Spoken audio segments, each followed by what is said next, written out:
What do we make of this? The president getting out on the road, it's an important part. We're 12 days from 100 days. More executive actions, though, Dan. He cannot say we repealed and replaced Obamacare. He cannot say we passed the Trump infrastructure plan. If you look back at the Obama presidency, the George W. Bush presidency, the Bill Clinton presidency, all had at least one marquee legislative achievement in the first 100 days. This president, it looks like, unless he pulls a rabbit out of a hat, will have none. Yeah, and it's the most significant failure of the first 100 days that he has to recognize. I mean, through the executive actions, and they are limited in what they can do, and they take time, as he's found out with the border, with the travel ban. You can point a direction, and he's clearly tried to do that. He's done that on foreign policy in the last few weeks. He's done it on other areas. But in terms of a big legislative agenda, he's come up short on that, and he's going to have to reckon with how he turns that around in the second 100 days. And how does he deal with the challenge that any president has to deal with? You're trying to balance your agenda, deal with different challenges. He won Wisconsin, he won Michigan, and he won Pennsylvania, in part because he promised he was going to be tough on trade. It was China he railed on in all of those states, including in Wisconsin, where he will be today. But now the president says, listen, China's helping me with North Korea. This is no time to start a trade war.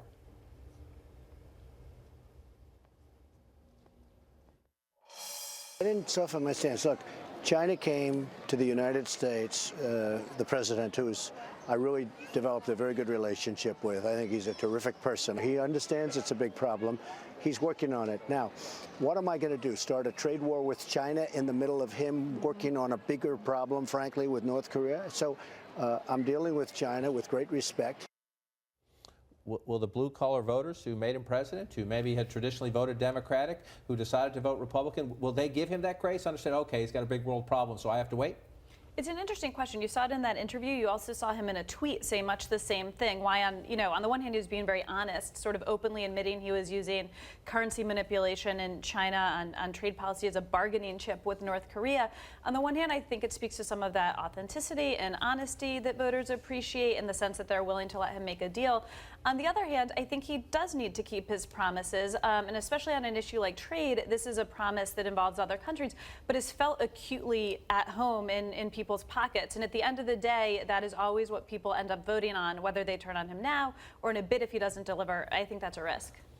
And you see that partly in today, what they're doing today with the executive order, trying to turn to things that blue-collar workers would appeal to blue-collar workers. But if you scratch the surface of his executive order and a lot of others, there's not much there. Today's executive order on Buy American is something that could be accomplished with a phone call to the Commerce Secretary. But they've chosen this sort of symbolic action of signing an executive order because it looks like something's happening. It looks like action's being taken. And it's essentially another study. Look around the government, find out why agencies sometimes use loopholes to buy other products, a report back to the Commerce Secretary, as you know.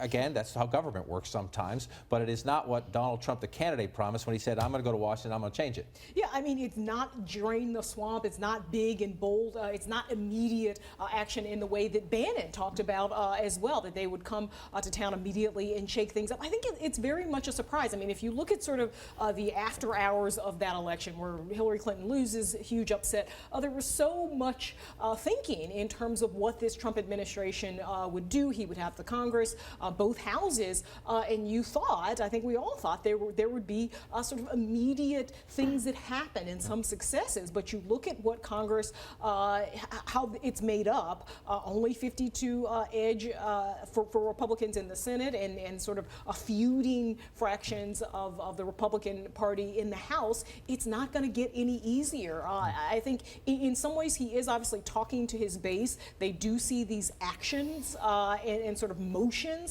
but not a lot of movement on this. And if you look historically, we can show you some Pew numbers of presidential approval rating at this point in their first 100 days. Donald Trump at 39% approval rating right now. Just look at the chart. Whether you're looking at Ronald Reagan, George H.W. Bush, Bill Clinton, George W. Bush, Barack Obama, all of them significantly higher than this president. And one of the interesting things is, will they do Obamacare repeal when they come back from this congressional recess?